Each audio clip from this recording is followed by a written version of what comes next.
SER Podcast. Hola oyentes, en el podcast de esta semana, Javier del Pino y yo hablamos del mundo del trabajo, hablamos de los problemas de la gente joven, hablamos de los parados de larga duración, hablamos de la gente que afortunadamente tiene trabajo, pero en condiciones, en fin, no muy risueñas, y hablamos con un economista, con Juan Torres, sobre un mundo que viene, que en realidad ya está aquí. We've been gone for such a long time that I'm almost afraid to go home. A long road is a long, dragged out imagination where things can go wrong, but we keep rolling on.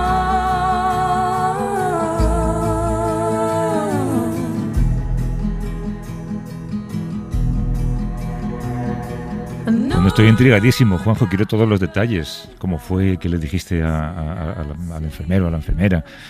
¿Qué sentiste? ¿Qué se te pasó por la cabeza? Pues mira, fue todo muy sencillo. Yo iba un poco, no sé si leíste una columna magnífica que escribió Manuel Vicent el domingo pasado, comparando una vacuna con un sacramento laico, pero esta impresión de que es como la primera comunión, cuando vas, además como es la primera y luego una confirmación, ¿no? Y yo iba un poco con esta sensación de sacramento laico, ¿no?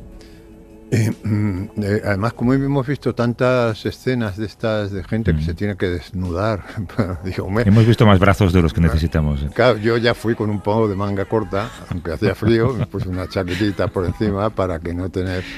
Y mira, estaba también organizado. Yo lo hice en mi centro de salud, que me cuesta decir centro de salud porque siempre lo hemos llamado ambulatorio, ¿no? Pero bueno, en mi centro de salud estaba súper bien organizado porque nos citaron a la misma hora a como 8 personas, con lo cual fue llegar, ni me senté, me siento, no hace falta.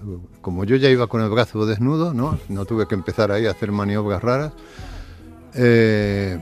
esto ni me puso esparadrapo, porque no me acordé de un mercader de Venecia. Si me pinchan no sufro, si me hacen cosquillas no río, porque no me pasó nada, ni sufrí. Y luego me dijeron, siéntese usted un cuarto de hora ahí por si me da alguna reacción. Estuve un cuarto de hora allí parado y nada, y me fui. De manera que hombre, un poquito más de ceremonia. Te habría gustado. Un buen sacerdote en algunas ocasiones, claro, a lo mejor viene bien, ¿no? Claro, era una sacerdotisa muy laica, muy laica, ¿no? No se siente. A mi mujer que se vacunó el viernes, antes de ayer, me pusieron por lo menos un esparadrapo. Mira, algo que se llevó a casa. Algo que marcar, ¿no? Ahora, eso sí, a los 100, o sea, estuve un cuarto de hora y salí, y a los 100 metros de salir, es que no noté ni el chip, porque se supone que la vacuna, las proteínas, es blando, pero el chip que decía el arzobispo ese, que debe ser de acero, no lo noté. Sí. Ahora bien, el de Bill Gates. El de Bill Gates. Pero al salir del ambulatorio no había caminado 100 metros cuando escuché una voz dentro de mi cabeza que decía: I am Bill Gates. You must to obey me. Que por si no me has entendido, quiere decir soy Bill Gates, debes obedecerme. Y entonces yo ya me puse atento, claro, dije, no he recibido una llamada de Dios en toda mi vida, pero mira, he recibido una llamada de Bill Gates. Y me puse atento a ver qué orden me daba, pero en ese momento pasaba cerca de una administración de lotería y empezó una voz de mi madre diciendo: compra un número acabado en... Joder, tu cabeza. Y entonces se juntaron la voz de Bill Gates y la de mi madre, y al final ni entendí el número que me decía mi madre, ni entendí la orden de Bill Gates. Y estoy esperando de nuevo a Bill Gates. Entre ellos tampoco hay conversación. Que yo sepa, por lo menos dentro de mi cabeza no se he oído hablar, pero no sería raro, ¿no? Pero tu sensación vital, digamos, ha cambiado un poco desde que te vacunaste, ¿no? No porque hayas cambiado tus costumbres, porque sigues con mascarilla y con mucho cuidado y esto, pero no sé, te notas más contento, digamos. Mira, otro día vi en la televisión, en un telediario, un señor como de 80 años que salía en ese momento de vacunarse y le acercaban el micrófono y decía: ¿cómo se siente? Y dijo: Parece que respiro mejor. Ya le gustaba más. Ya. Bueno, pues nada, y oye, parece que respiro mejor. Aunque Ya. aquí hay versiones contradictorias, ¿no? Hay gente que dice que en la inmunidad empieza ya, y luego hay una curva, los anticuerpos van creciendo. Hay gente que no, que tienes que esperar 2 semanas después de la segunda, ¿eh? Yo quiero creer que ya desde martes a hoy ya he empezado a fabricar Sí, sí. anticuerpos, además de voces, ¿no? O sea que... ¿Qué te está diciendo Bill ahora mismo? ¿Te está diciendo algo? No, ahora no habla, por eso te digo que perdí en la orden, me perdí en la orden. Pues mira, que hablarte en inglés podía haber. Aunque entre las de mi madre con la lotería me parecía que oír algo así como Kill Pino. Digo, no puede ser, no. No puede ser que toda esta No. parafernalia para matar a un impresentable. No puede ser, precisamente el domingo Ya. que voy a la radio. Ya. ¿no? Oye, hay una cosa que pasó esta semana que quería comentar contigo y ahora que lo pienso acabas de mencionar algo que debería formar parte de la historia. ¿Sabes que desaparece algo tan clásico, tan de la historia de España, tan nuestro, porque lleva un siglo en marcha, como es el libro de familia? El libro de familia, desde el último día de abril, deja de existir. Sí.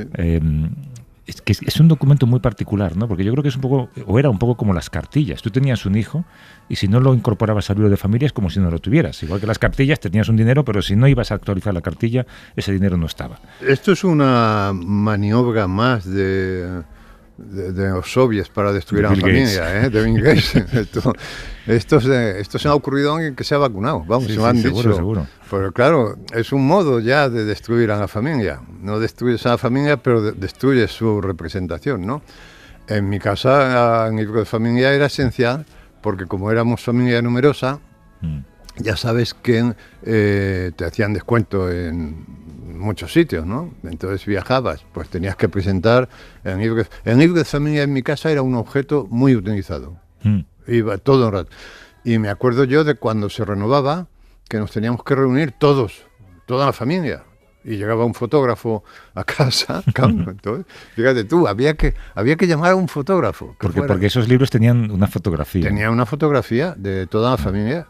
Y me acuerdo yo que en uno de los últimos faltaba un hermano mío que estaba en la mía y no sé qué, y entonces hicimos ahí una composición chapuza y nos metimos con otra foto. Photoshop de los 50. Pero y claro, en el libro de familia es de estas cosas que cuando fallecen los padres, cuando estás revisando los cajones y tal, viendo las cosas que hay que tirar, que no hay que tirar, te tropiezas con el libro de familia. Y te da un golpe de emoción, pero claro, en cierto modo, si ya has creado tu propia familia, ya no perteneces a esa, pero eso te tiene unos recuerdos y entonces ahora no sé si es que va a quedar digitalizado. Sí, todo electrónico, es un libro de familia electrónico y todo inmediato, lógicamente. Claro, pero todo lo que no quede en papel. Pero es curioso que se llamara libro de familia, ¿no? Que tiene su prólogo. Era un libro.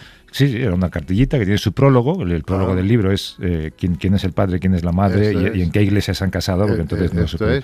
Luego tiene el desarrollo, ¿no? que es los hijos.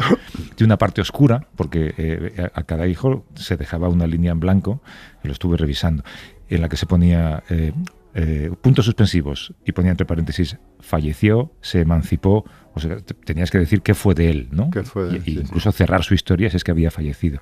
Y luego tenía el epílogo, ¿no? Que es la muerte de los padres, y ese libro nunca más se actualiza. Ya, nunca más. Es que me has puesto...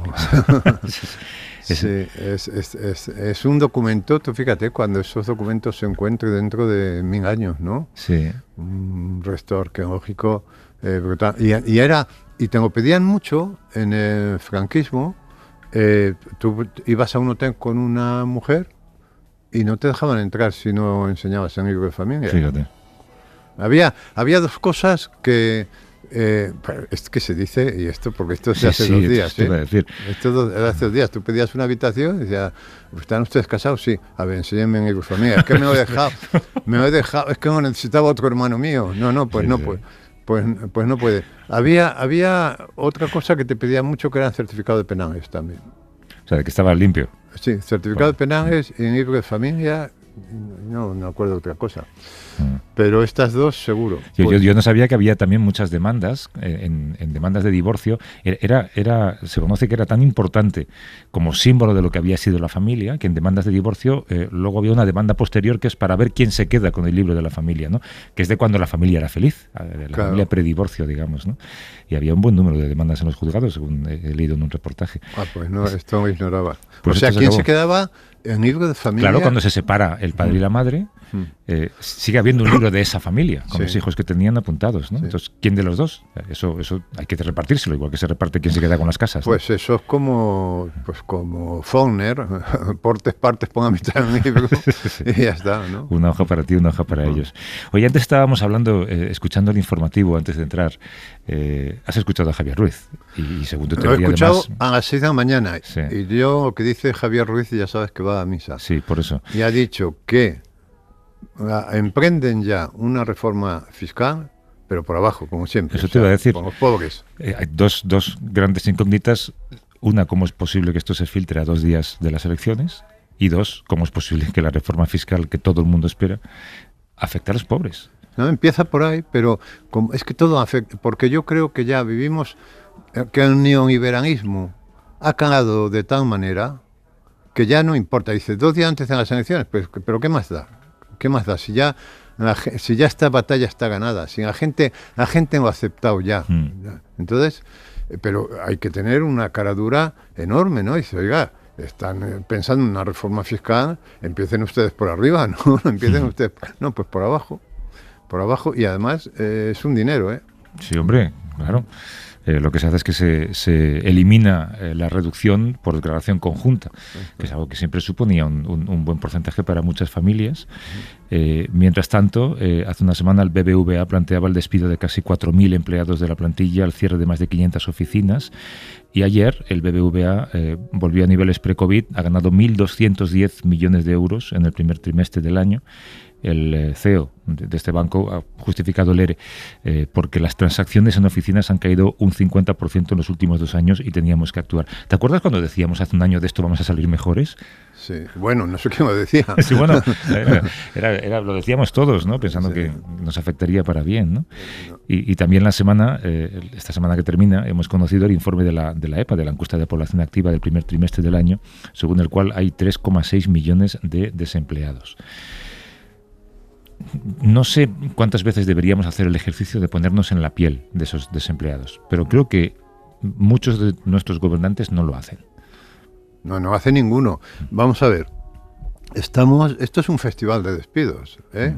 Quiero decir, 8.000 de la banca, 3.000 de Corte Inglés, 4.000 de no sé de... Es un festival. Tú sales a la calle y ves gente volando que han despedido, ¿no?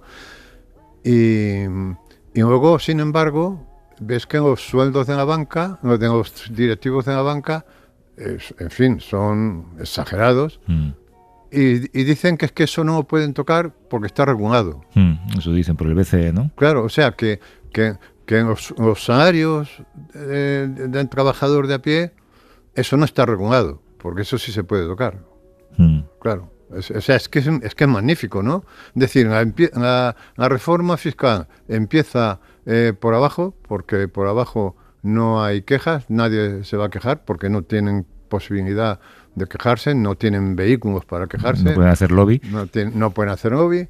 Y por arriba, mientras se está despidiendo a miles de trabajadores, los directivos están subiendo el sueldo, dicen que es a su pesar, puesto que está lo lamentan profundamente, regulado, y luego el paro aumenta, pero el paro aumenta yo creo que ya exponencialmente, porque es algo que venimos hablando nosotros también desde hace mucho tiempo, porque el paro estructural es ya grande, pero va a ser más grande todavía, y esto es lo que a mí no me cabe en la cabeza. O sea, cómo los políticos, los gobernantes, no estén pensando en el mundo que viene. Yo digo el mundo que viene para hacernos el consuelo de que no está aquí ya. Pero es un mundo que está aquí ya, porque un mundo en el que el 45% de los jóvenes no tiene trabajo y el resto tienen trabajos precarios. O sea, ahora, ¿tú cuánta gente conoces en tu ámbito de personas jóvenes que tengan un trabajo fijo que les permita planificarse una vida, que les permita decir, bueno, pues yo a los 25 me caso, a los 27 tengo mi primer hijo, luego empezaré a pagar la hipoteca de un piso. O sea, esto ha desaparecido absolutamente.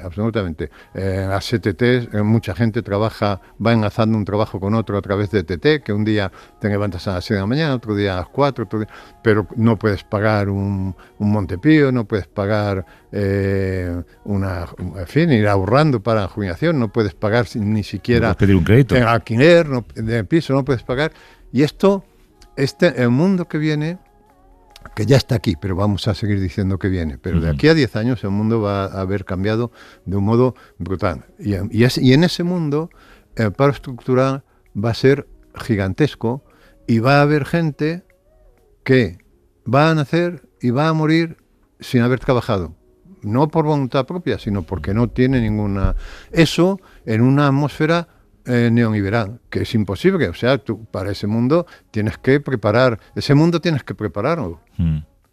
Bueno, y es un mundo en el que tienes que estar cada vez, si quieres conseguir trabajo, tienes que haber conseguido estudiar en universidades cada vez más caras y haber hecho un máster que te cuesta muchísimo, y al final tienes que pagarte unos estudios caros para tener un trabajo pobre, porque vas a trabajar ganando muy poco dinero.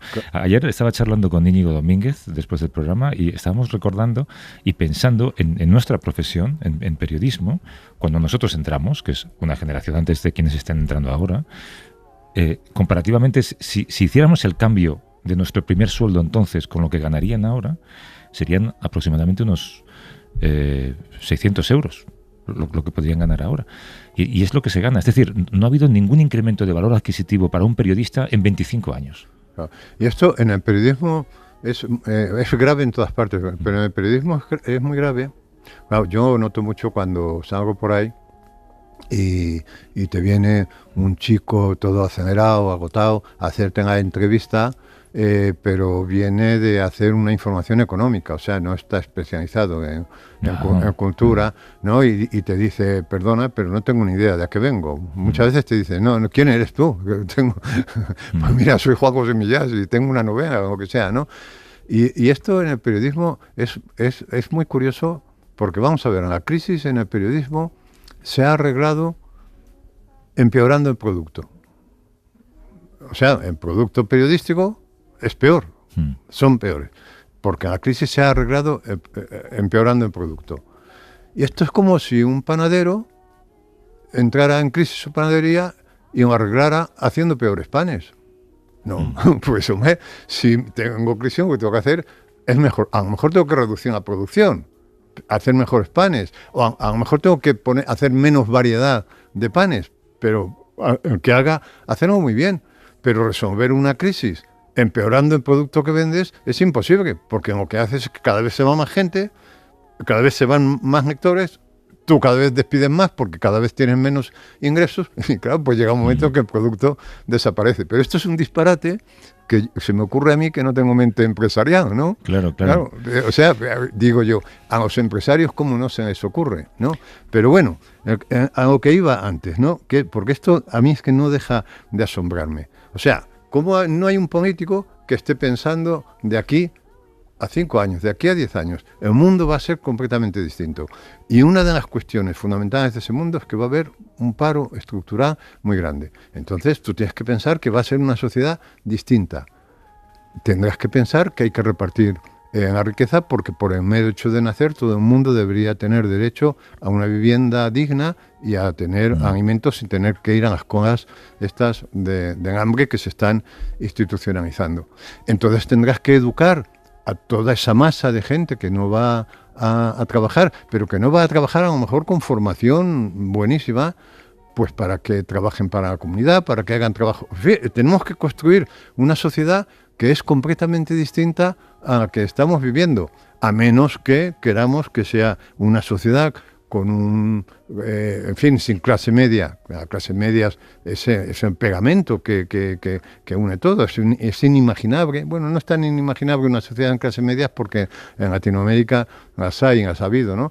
Pero son horribles, ¿no? Porque luego hay una clase rica, riquísima, que tiene que vivir fortalecida, llena de guardias de seguridad alrededor, y luego no puedes salir a la calle porque hay niños pidiendo pan, pidiendo... Entonces, ese es el mundo a que vamos, ese es el mundo que estamos construyendo, y no hay una cabeza un poco lúcida que diga, no, el mundo dentro de 10 años no va a tener nada... El mundo ya de hoy no tiene nada que ver con el mundo de hoy. Añade un dato más negativo a ese escenario que está a la vuelta de la esquina, y es que esa enorme masa de gente que habrá estudiado pero que no podrá encontrar trabajo, además seguramente será una masa de gente endeudada, porque si miras a tu alrededor, cualquier solar en venta en una gran ciudad, cualquier solar caro es comprado por una universidad privada para construir un lugar en el que cobrar a lo mejor pues 20, 30.000 euros al año por dar clase. Y ese es el neoliberalismo al que nos vamos conduciendo también en la educación, ¿no? Tienes que pagar un máster caro para conseguir un trabajo por el que te pagarán muy poco. Laura López, ¿cómo estás, Laura? Hola, Laura. Muy bien, ¿y vosotros? Muy bien. A ver, te voy a decir lo que yo sé de ti y tú me completas la ficha, ¿vale? Venga. Sé que tienes 39 recién cumplidos. Uh-huh. Énfasis en recién cumplidos. Sé que estás trabajando desde hace mucho. ¿Cuántos contratos has firmado con 39 años? No los he sumado todos. Sé que en el primer año, cuando acabé, firmé 38 en un año. 38 contratos. En el siguiente año debí firmar, no sé, es que he firmado pues a lo mejor luego ya otros 15 más, 20 más, por ahí más o menos. Claro, y tú no podías ir, Laura, tú no podías ir a un juzgado de guardia a denunciar esto porque esto era legal, ¿no? Pues estuve a punto de hacerlo después de todo aquel año. Dejé lo que estaba haciendo porque dije, a ver, esto es inmoral, porque además los contratos me daban de alta, imagínate, me contrataban un mes para hacer una suplencia, me daban de alta el lunes y me daban de baja el viernes, y luego me daban de alta otra vez el lunes, entonces además perdí tiempo de trabajo, y entonces, pues no lo pensé en denunciar, a lo mejor en aquel momento era un poco joven, me dijeron que era lo que había que hacer, que lo hacían todos, y entonces lo único que decidí fue, pues yo por esta vía no me voy.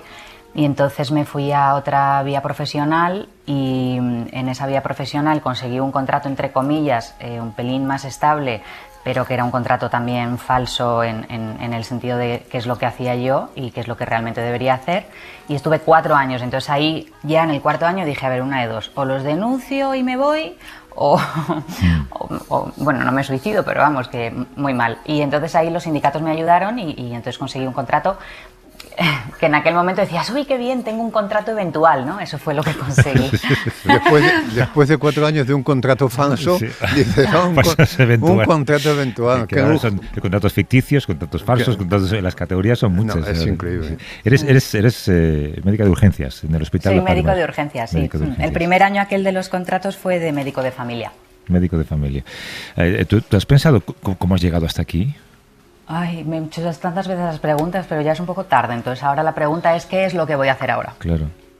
Porque es demasiado, no es demasiado tarde, ¿no? Porque todavía me considero un poco joven, sobre todo en mi mercado laboral, como entramos tan tarde. 39 recién cumplidos.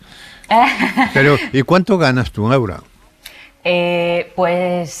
Nuestro sueldo, supongo que como todo el mundo, ¿no? Nuestro sueldo base, que está publicado, ¿no? Porque es público, son 1.200 euros. Por encima de esos 1.200 euros tenemos algunos complementos como la productividad estable, entonces más o menos se queda en unos 2.000, 2.100 euros al mes, y la productividad variable que nos dan una vez al año, depende del porcentaje que consigamos como grupo, como hospital, y ahí le tengo que meter las guardias. O sea, si yo quiero ganar más dinero, tengo que hacer esas famosas guardias de 24 horas que creo que todo el mundo conoce.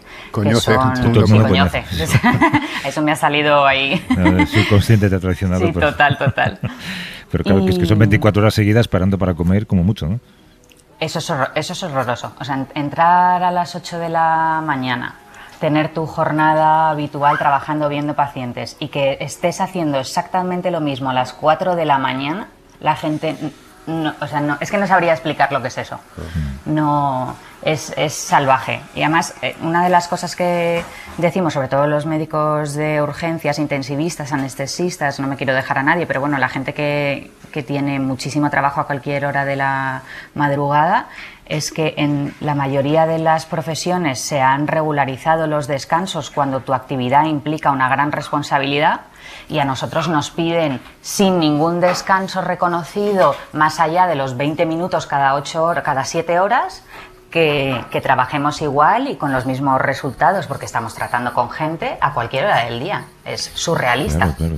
Bueno, aquí tenemos un caso de una mujer privilegiada. Sí. Que Sí. Con 40 años, tiene la suerte de poder trabajar 24 horas seguidas Sin para duda. completar su sueldo. interina. Me quedaba incluso un poco de vergüenza. Digo, hombre, yo vengo aquí a quejarme, pero porque tengo trabajo. Tú eres, Pero bueno. tú eres la envidia Que además, de todo Laura, tu círculo. Claro. Es quejarte por quejarte de vicio. Ha pronunciado Totalmente. la palabra fatídica, Juanjo, yo te la iba a decir, y sé que te estremece mucho, pero quiero que me digas la sensación que te produce, la palabra interina. ¿A mí? Sí. Pues, ¿qué me produce? Me produce una sensación de engañifa. O sea, ¿qué es exactamente? Es como, lo han cambiado a nombre para llamarlo interino, pero realmente es un eventual más. Es un Claro. contrato temporal. Porque Solo tú, le han cambiado el nombre. interino significa que en cualquier momento alguien te la quita. No es exactamente en cualquier momento, tiene que haber una OPE. Ya. Tiene que salir a concurso, pero bueno, recientemente, hace 2 años, publicaron y entonces de repente los servicios de urgencias de la Comunidad de Madrid, que tenemos un 90% de temporalidad entre eventuales contratos de guardia y interinos, de repente dijimos, madre mía del amor hermoso, nos vamos todos a la calle o todos removidos, ¿no? Claro. Eso Oye, es una interinidad. quédate un segundo, Laura, te presento a dos Vale. personas desde tu clase privilegiada. Total. Antonio, ¿cómo estás, Antonio? Buenos días. Buenos días. 50 Sí. años tienes. Sí, 50. En breve hago 51. ¿Cuánto tiempo llevas parado? Pues exactamente, contando el día de hoy, 3.121 días. ¿Los estás marcando en la pared, Antonio? No, soy muy seguidor de la red social profesional LinkedIn. Ahí tengo un post publicado y cada día los voy cambiando. Ah, claro. ¿Y cuántos años son eso? ¿Traducción de años? Son 8 Pues años, 8 años y medio, sí, desde el 15 de octubre de 2012. Qué va. ¿eh? Te quedaste en paro con 42 entonces, ¿no? Sí. Cuéntanos cuál es tu preparación. Bueno, pues yo soy graduado social diplomado, soy licenciado en Ciencias del Trabajo, he cursado un máster en Dirección de Recursos Humanos, también soy técnico superior en Prevención de Riesgos Laborales y también cursé un certificado de profesionalidad para impartir docencia, digamos, no reglada, a trabajadores, desempleados y autónomos. Y supongo que recuerdas como si fuera hoy el día que te despidieron. Sí, lo recuerdo perfectamente. ¿Por qué fue o cómo fue? Yo era director provincial en una mutua de accidentes de trabajo en León y una persona que llevaba muchos años en plantilla pues se casó con un médico que trabajaba en otra mutua en León y entonces lo sencillo, ella quería venirse a vivir a León, lo sencillo era echarme a mí, que llevaba 2 años, y darle mi puesto a ella. ¿Y tú llevas estos 8 años buscando empleo? Sí, yo llevo buscando empleo, pero bueno, mi caso en concreto es uno de los muchos que hay en España. O sea, Claro. a mí lo que me importa es, digamos, para que se conozca a nivel nacional, es un problema que tenemos en España. En España ahora mismo hay un virus que lleva 1 año, que es un virus biológico, que todos conocemos y ha sido terrible, pero hay otro virus que es sociológico, que lleva enquistado en nuestro mercado de trabajo desde hace más de 1 década, que se llama edadismo laboral, o ageism en términos anglosajones.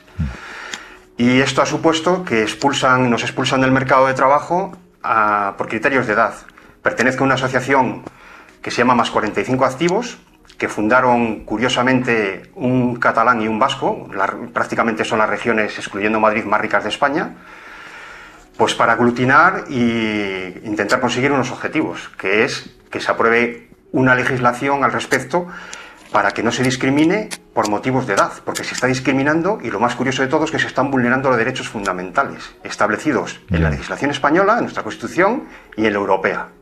¿Tú has notado que en alguna entrevista de trabajo o alguna vez que hayas aspirado a un puesto de trabajo, en cuanto han visto que tenías 48, 49, 50 años, rápidamente te han dicho, te llamaremos? No, es que el problema con nosotros no es ese. El problema con nosotros es que nos encontramos con un muro. Y el muro es que no nos llaman a las entrevistas. O sea, es que no nos llaman. Ni siquiera. Nosotros estamos vetados en los procesos de selección. Ni Claro. siquiera nos llaman a la entrevista, con lo cual ya no puedes competir. Ya no puedes demostrar tus capacidades, tu formación, tus competencias. Es Claro. que no puedes demostrar si vales o no vales. Claro, porque en la selección hace un algoritmo, Javier. Claro. Y en el momento en que el algoritmo ve 48 años ya está descartado. De manera... Sí, exacto. Porque a ver si va a pedir un sueldo justo, ¿no? Claro, de manera que Exacto. la gente que va a la calle a esas edades no va a amparo, va a la nada. O sea, en España Sí, tenemos un montón de gente como Antonio, de esas edades, que están literalmente en la nada. Sí, exacto. Como dice Juan José, es una verdad. Nosotros hemos propuesto a través de la Asociación Más 45 Activos 24 medidas con motivo de la petición que se hizo de la reconstrucción y se enviaron al Congreso, ¿no? Y entre una de esas medidas es solicitar que los portales de empleo se eliminen estos algoritmos o se legislen y se regulen y se elimine la edad. ¿Por qué tiene que preguntar un portal de empleo la edad? Claro. O sea, ¿qué aporta la edad cuando yo voy a una entrevista de trabajo o cuando me inscribo en una empresa? ¿Qué aportas? Que no aporta absolutamente nada. Aporta la experiencia. Oye, ¿y de qué vives, Antonio? Bueno, pues yo tengo la suerte de tener una familia maravillosa y vivo de la ayuda de mi familia, de mis hermanos, de mi madre. Digamos que soy el asesor jurídico de la familia, ahora estoy haciéndoles la declaración de la renta a todos. Mi madre es una privilegiada porque es viuda de la minería del carbón, un problema terrible que tenemos aquí en León, que se cerró la minería y no se buscaron alternativas, y todo lo que conllevaba la minería, como las centrales térmicas, que fue lo siguiente que han cerrado. La situación en León es dramática. Ayer, por ejemplo, en un programa de la 8 León, que se llama Analízale, hicieron un programa especial por la noche sobre el mercado laboral en León, y me pareció increíble que los dos representantes de las patronales de León, la Federación Leonesa de Empresarios y el CEL, que son Javier Cepedano y Julio César Álvarez, y luego los representantes de las organizaciones sindicales más representativas, la UGT y Comisiones Obreras, con sus secretarios Enrique Reguero Álvarez, y Josepa Vega, estuvieron hablando de este tema, y el tema del edadismo es que fue ignorado, y es que hay 2 millones de personas en España en esta situación. El 49,12%, según los datos del SEPE del mes de marzo, son mayores de 45 años. Sí, claro, pero date cuenta, Antonio, de que es verdad, en lo del edadismo, y lo comentábamos hace poco aquí con una filósofa, pero es que si vamos al edadismo de la gente joven, ahí el 40% está así. Porque mira, todo lo que cierra ya no abre. Y los puestos que aparecen no aparecen en la proporción de los que se pierden, porque las nuevas tecnologías, esta es la cuestión, que las nuevas tecnologías están ocupando puestos de trabajo que antes ocupaban seres humanos y que por eso el problema es estructural. O sea, quiero decir que fantasear con la idea de que esto, cuando termine la pandemia y empiece la recuperación económica, vamos a volver al siglo XIX o a la primera mitad del siglo XX, es un delirio, ¿no? Claro, hay que entender que es otro mundo. El mercado laboral español ahora mismo tiene dos problemas. Por parte de los profesionales seniores es la discriminación, y por parte de los jóvenes es la precariedad. Entonces, solo hay que ver lo que está pasando con los ERES, que están realizando grandes empresas, sobre todo bancas, el sector financiero y muchas eléctricas, ¿no? Pero lo curioso es que esos puestos de trabajo no se amortizan, se amortizan, no se sustituyen, porque si hubiera una reposición, pues no tendríamos un paro de 4 millones de personas. Hay una hipocresía terrible en este asunto, porque, por ejemplo, con respecto al tema del edadismo laboral, por la discriminación en el acceso y expulsión del mercado de trabajo por motivos de edad, hay una hipocresía terrible, porque, por ejemplo, las grandes multinacionales del IBEX constituyen fundaciones, digamos que se supone que para hacer acciones o programas para ayudar a colectivos vulnerables, pero luego en realidad es una hipocresía terrible, porque lo que buscan es su propio blanqueamiento, porque mientras hacen esas acciones o esos programas o esos proyectos formativos o de incorporación o de orientación laboral, están expulsando en sus seres principalmente a profesionales mayores de 50 años. Claro. Y esa misma doctrina o esa misma política de personal no la aplican en sus consejos de administración, donde hay ejecutivos que tienen más de 80 años. Ah, eso por descontado, claro, claro. Digo que faltaba una pieza en este puzzle que estamos componiendo sobre el mercado laboral y lo hemos mencionado varias veces, que es esa bolsa de gente joven que busca trabajo, como Alex Hernández. Alex, ¿cómo estás? Buenos días. Hola, buenos días. Son 26 años los que tienes, ¿no? 26. Ujú. ¿Y tu preparación cuál es? Pues estudié Relaciones Internacionales en la Complutense y tengo los grados de Sociología y de Antropología por la UNED. ¿Hablas idiomas? Inglés bilingüe. Y alguno que otro más chapurreado, pero bueno, eso no cuenta. Chapurreado. ¿Tu experiencia laboral desde que saliste de la universidad cuál ha sido? Pues mi experiencia laboral empezó estando en la universidad, porque me mudé a Madrid para estudiar Relaciones Internacionales y daba clases de inglés en academias. Cuando terminé, pensé, pues bueno, ya habiendo hecho unas prácticas en la carrera, teniendo ya experiencia laboral, voy a buscar algo que no sea lo mismo que estoy haciendo hasta ahora. Y pretendí buscar algo relacionado con las relaciones internacionales, pero lo que encontré fue trabajo de atención al cliente en una gestoría.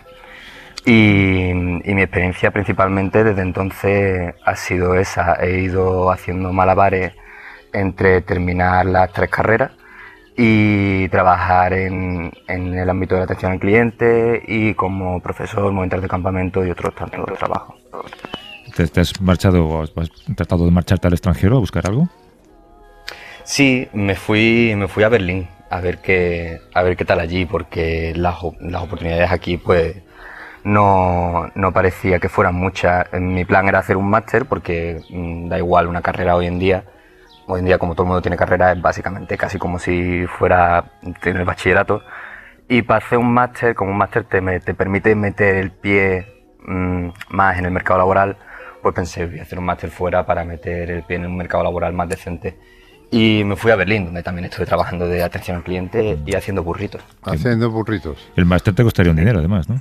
Hombre, me fui a Berlín en concreto pensando que allí la educación sí se considera un derecho y son muy baratos. De hecho, en Berlín te sale por nada y menos porque te cubre el abono transporte. O sea que allí la educación está garantizada. Lo que pasa es que luego no llegué a hacerlo allí.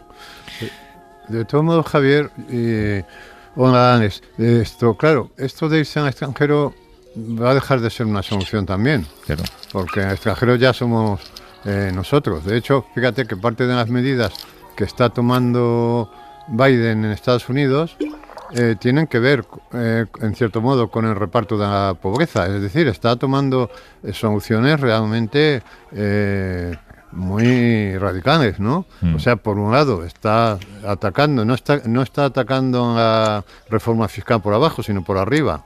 Grandes empresas, grandes fortunas, y luego está dando dinero a las familias, es decir, está repartiendo la riqueza para que vayan al supermercado, se lo gasten y, en fin, la economía ruede. Es decir, cada familia ha recibido un cheque. Cada familia ha recibido un cheque. Y esto ya es o sea, esa operación hecha por un partido socialdemócrata en Estados Unidos es de una envergadura es de una radicalidad tan que nos debería hacer pensar, porque es el reconocimiento de que no hay trabajo para todos y por lo tanto tiene que haber un reparto de la riqueza y que cualquier solución pasa por ahí. Luego habrá que pensar, oye, pues esta persona tan válida como Alex, oye, pues puede hacer con un salario estatal o con la renta básica esta de la que hemos hablado tantas veces, pues podría hacer trabajo para la comunidad, ¿cómo no? Muchísimo, si serían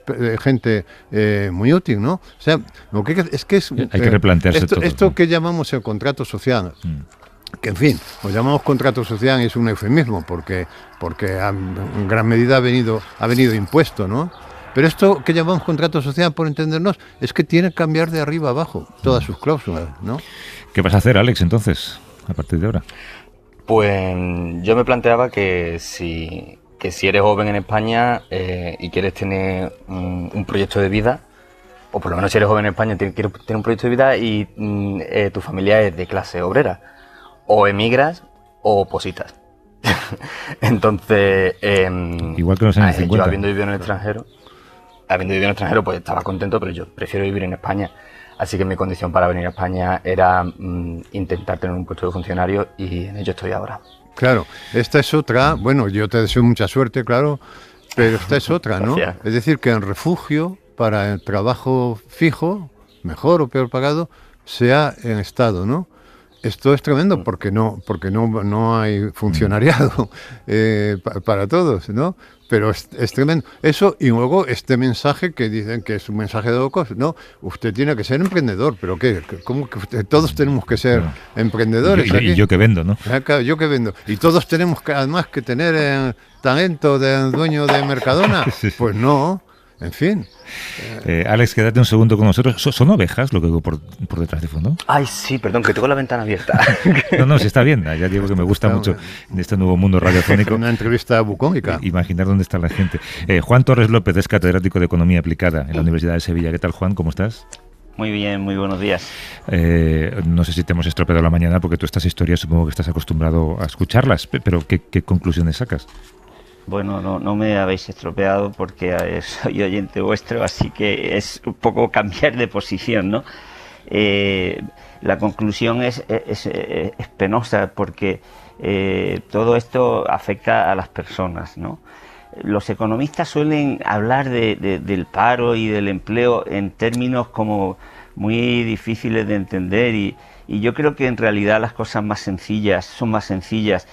¿Por qué no tenemos el empleo que necesitamos? Esto no es una maldición bíblica.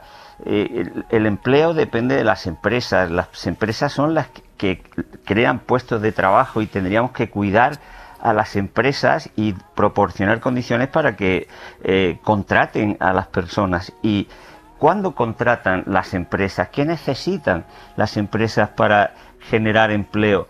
Pues necesitan vender, necesitan tener clientes. ¿Qué está ocurriendo en España y en otros países del mundo? Pues que se están haciendo unas políticas en los últimos tiempos, como decía Juanjo Millás hace un momento, de distribución de la riqueza, pero al revés. Es decir, están distribuyendo a favor de los más ricos, que ahorran mucho, y sin embargo quienes más consumen, quienes podrían estar en las puertas de las empresas para gastar en bienes y servicios, cada vez tienen menos capacidad adquisitiva y por lo tanto las empresas pues cada vez venden menos y hay menos empleo. Lo sorprendente es que dirigentes empresariales, políticos que dicen defender a las empresas, lo que estén pidiendo constantemente sea moderación salarial, cuando es evidente que esos salarios que reciben los trabajadores es lo que inmediatamente, casi en su totalidad, se convierte en ingreso de las empresas para que puedan crear puestos de trabajo. Claro. Si en lugar de que suban los salarios, la masa salarial, lo que se hace es como en los últimos 30 o 40 años, que disminuya constantemente, pues cada vez va a ir menos dinero a las empresas y por lo tanto van a necesitar menos empleo.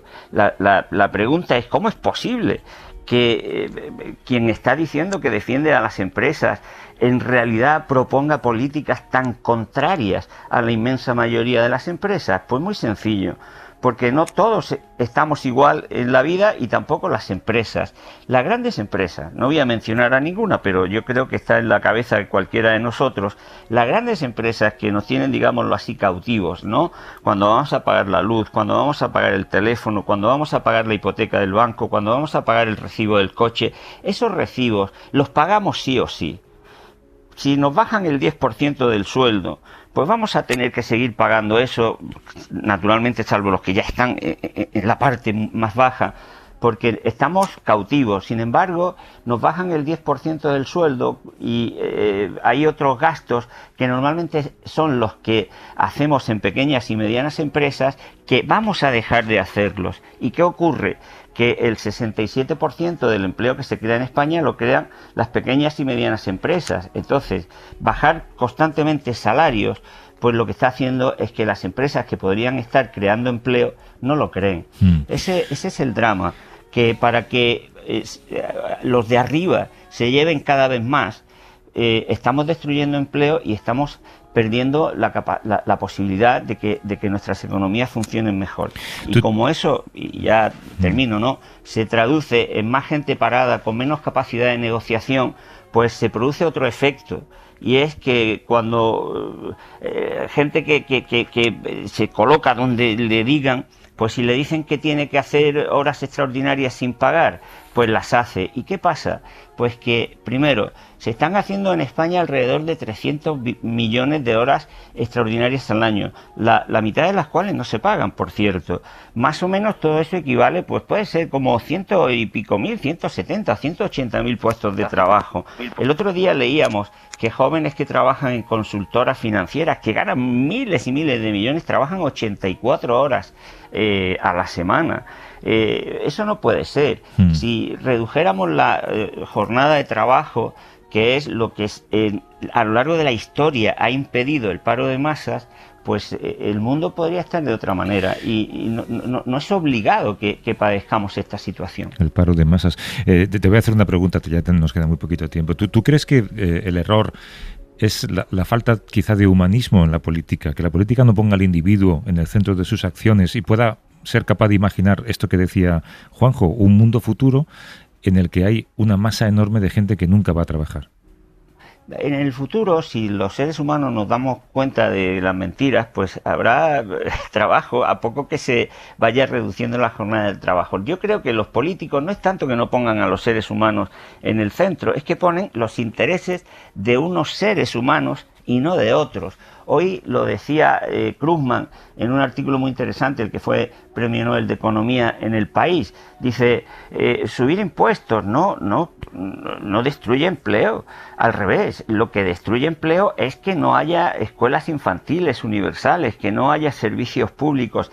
Eso destruye empleo. ¿Qué está ocurriendo? Pues como he dicho antes, que si la riqueza se distribuye a favor de los que más tienen, que lo ahorran casi todo, pues entonces estás quitando ingresos y estás quitando fuel, estás quitando gasolina, digámoslo así, de la economía para llevarlo al ahorro y a la especulación financiera. Si se distribuyera la riqueza de otra manera, si hubiera una distribución más justa, más equitativa, si los bancos no se lo llevaran todo, porque ya lo estamos viendo, que no es verdad que salarios más bajos y más beneficios creen más empleo, sino todo lo contrario.